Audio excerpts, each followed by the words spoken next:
For the Maldives, economic diversification is the way forward. We are transforming our economy by expanding port services and special economic zones and establishing our first development bank.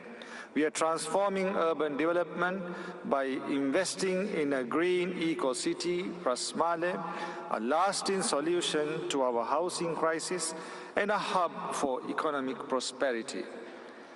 Environment and climate resilient features will be put at the forefront.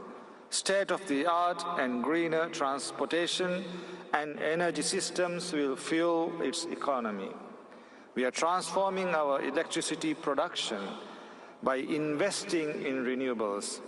Our new energy policy and roadmap, with an estimated investment of over $1.5 billion, underscores our dedication to move towards a low-carbon economy.